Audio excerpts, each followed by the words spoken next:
For centuries, history forgot that powerful African kings from the south once ruled ancient Egypt as pharaohs. These rulers came from Nubia, bringing military strength and sacred authority into a divided Egypt. Archaeology uncovered royal tombs that restored names history had nearly erased.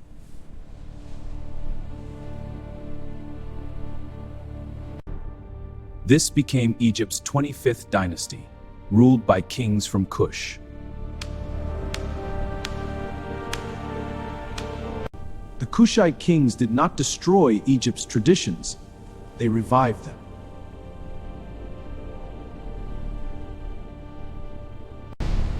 Beneath desert sand, a forgotten African empire returned to human memory. The story of the Nile did not end in Egypt. Far to the south, another powerful civilization was rising. Ancient Egyptians called this region Taseti, the land of the bow, because its warriors were feared archers. Kerma emerged as one of Africa's earliest urban centers, proving Kush was never a frontier alone.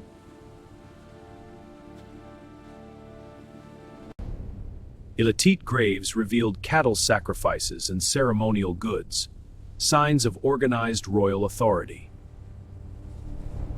Gold, ivory, and ebony moved north, while Egyptian goods traveled south for centuries. Centuries of contact taught Kush how writing, religion, and kingship could become political power.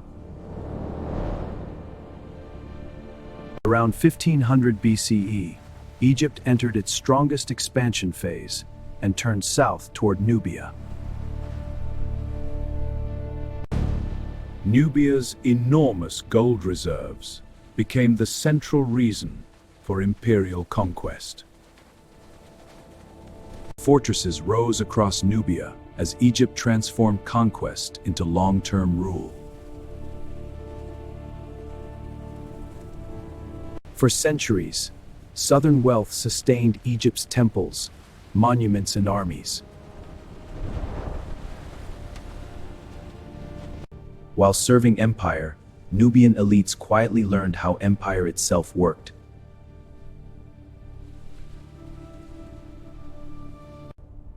Kush learned that sacred authority could one day be turned against Egypt itself.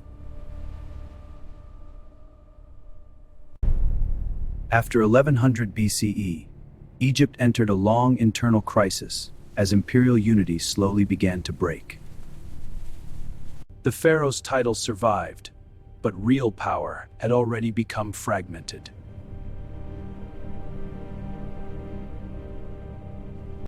As Egypt weakened, Kush quietly emerged once again as an independent power.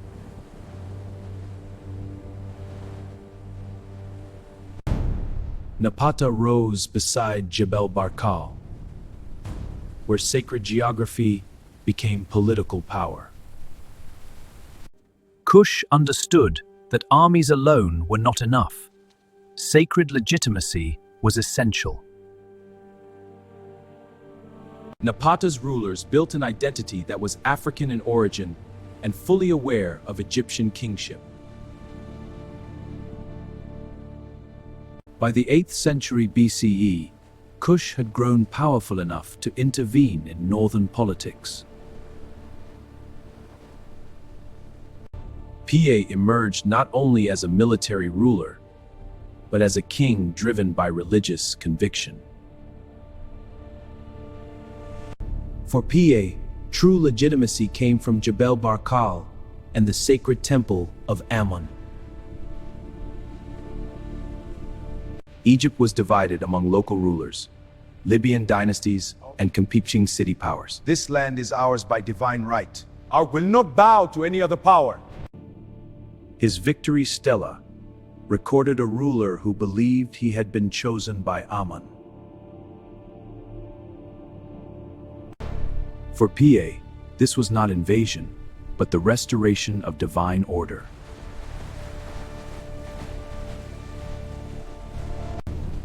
When Piye ordered his army northward, the Nile became the corridor of a carefully controlled campaign. Every fortress along the river understood that more than military power was approaching. Some rulers submitted immediately, while others trusted walls and alliances.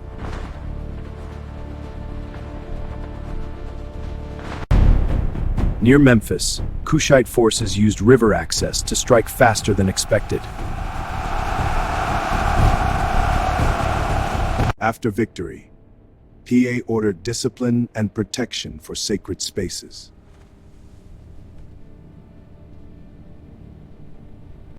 Northern rulers came one by one to kneel before the new pharaoh from the south. After securing Egypt, Piye returned south instead of remaining permanently in the north. For Piye, real authority remained tied to Jebel Barkal and the sacred presence of Amun. From Napata, Piye ruled an empire stretching across Nubia and Egypt. Even while adopting pharaonic language, Piye never concealed his Kushite identity.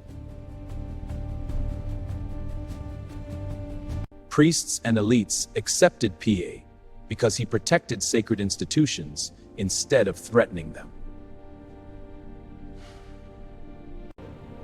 Piye made foreign origin acceptable by presenting himself as protector of ancient order. When Shabaka took power, Kushite rule entered a new and more demanding phase.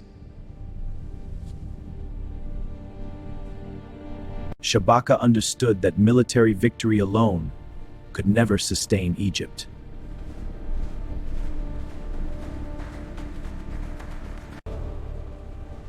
By securing Thebes and the priests of Amun, Shabaka strengthened royal legitimacy. His reign preserved older sacred thought through what became known as the Shabaka stone. Temples were repaired and royal imagery expanded to show that order had returned. While order returned inside Egypt, a larger threat was already growing in the Near East.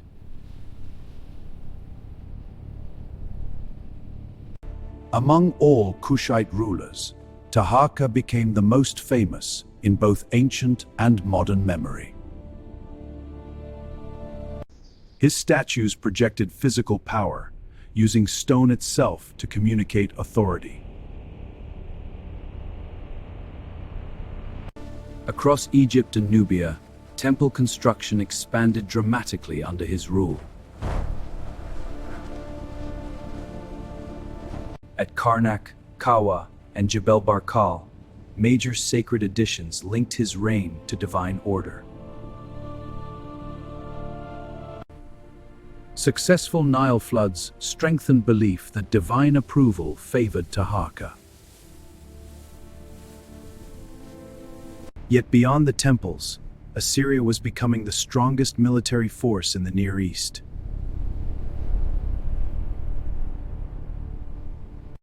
The greatest challenge Taharqa faced came from Assyria, whose armies had transformed warfare itself. Assyria did not only conquer land, it reorganized power through tribute and submission. As Assyria moved westward, smaller kingdoms looked to Egypt for survival.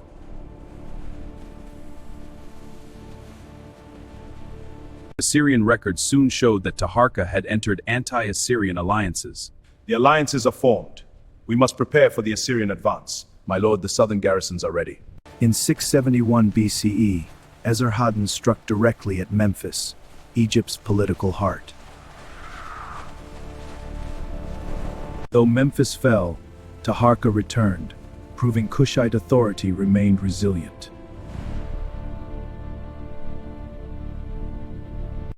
Taharqa moved north again, determined to reassert Kushite control over Egypt. In 667 BCE, Assyria launched a second major campaign to replace Kushite authority. Memphis became the center of confrontation, its capture carrying enormous symbolic weight. Assyria installed local princes under supervision, especially in the Delta. Taharqa still held influence in Upper Egypt, and Kushite sacred authority remained strong. Egypt had become contested ground, where foreign intervention, local ambition, and dynastic survival collided. After Taharqa's death, the Kushite throne passed to Tantamani, a younger ruler determined to reclaim northern Egypt. One of Tantamani's inscriptions describes a dream, interpreted as a divine mandate to reclaim Egypt. Tantamani moved north with determination, and initially the campaign succeeded.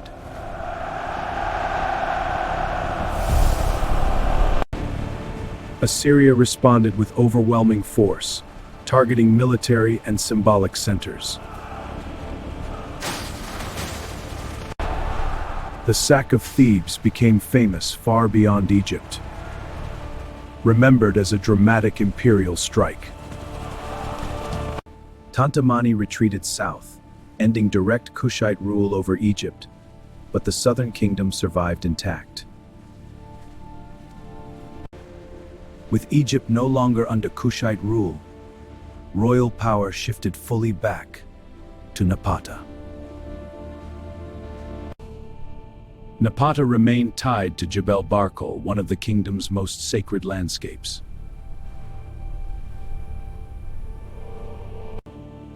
Kushite kings continued using Amun as the foundation of divine legitimacy.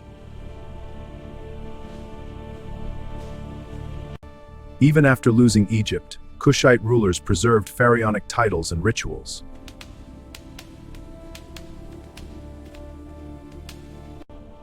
Royal burials in pyramids announced that the dynasty remained alive.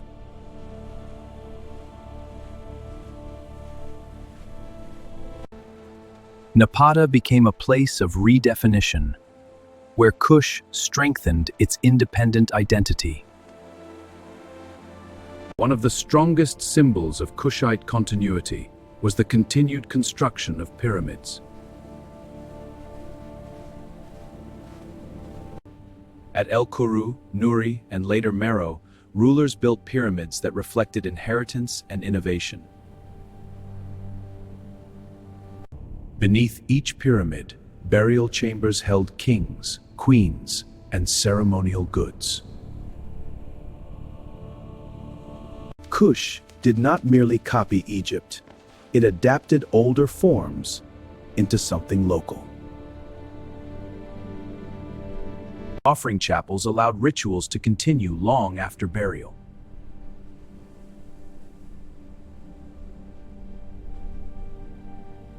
Through its pyramids, Kush declared itself guardian of a sacred past and creator of its own royal future.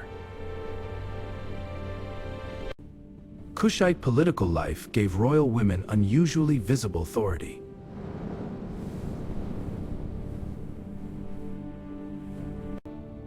Royal women appear in inscriptions as visible participants in sacred authority. A king's connection to a powerful royal mother could strengthen his legitimacy. Some queens received pyramid tombs of significant scale.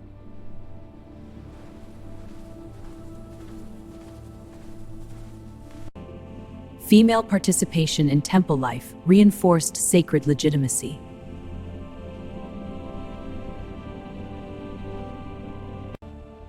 Kushite monarchy depended on women, whose authority shaped succession and continuity. Over time, Kushite political power began shifting south from Napata to Meroe. Meroë stood near trade routes linking Central Africa and into Eastern networks. Meroë developed into a major city of palaces, temples, and workshops. Egyptian influence remained, but local Kushite styles became more pronounced.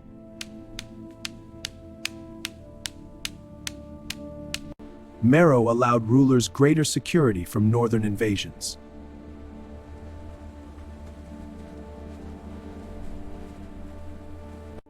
Kush now entered a stage defined by internal confidence rather than imperial memory.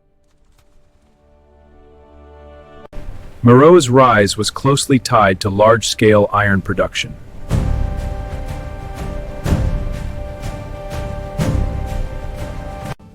Iron supported farming, construction, and military strength.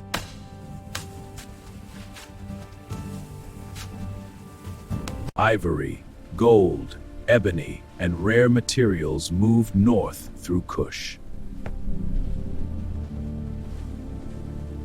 Meroë linked Mediterranean demand, Nile transport, and African resources.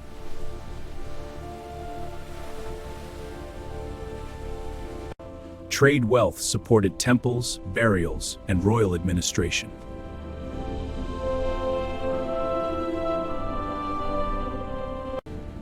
Diversified economic geography helped Kush endure for centuries.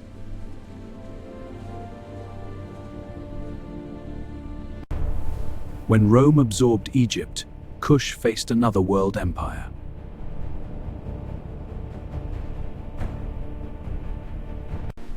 Kushites, we march to meet the Roman threat. Advance!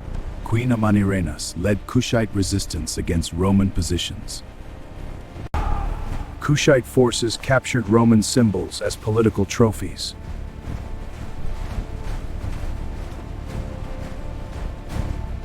Roman forces moved south, but geography favored Kushite resistance.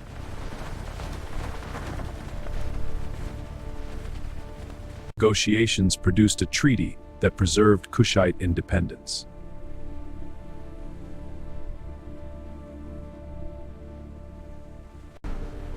Kush adapted to Rome without disappearing beneath it.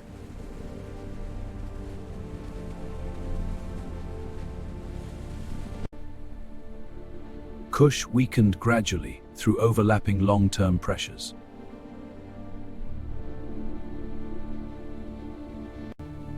Trade routes slowly shifted away from Meroë's earlier advantage.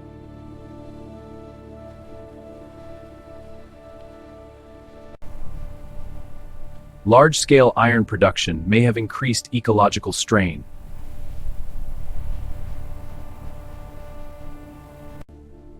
Royal authority became harder to maintain across large territories.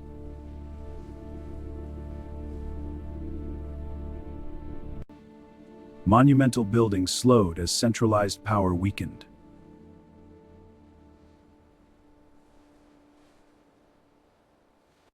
By late antiquity, Kush entered history, but its legacy remained buried. For centuries, Kush survived only in fragments across Sudan.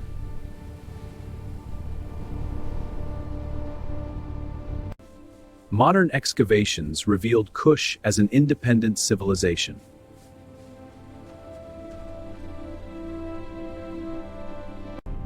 Forgotten rulers re-entered world history through inscriptions.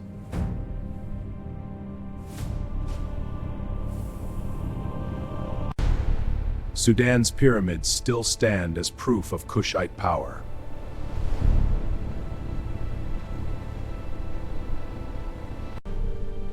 Kush was never merely Egypt's shadow.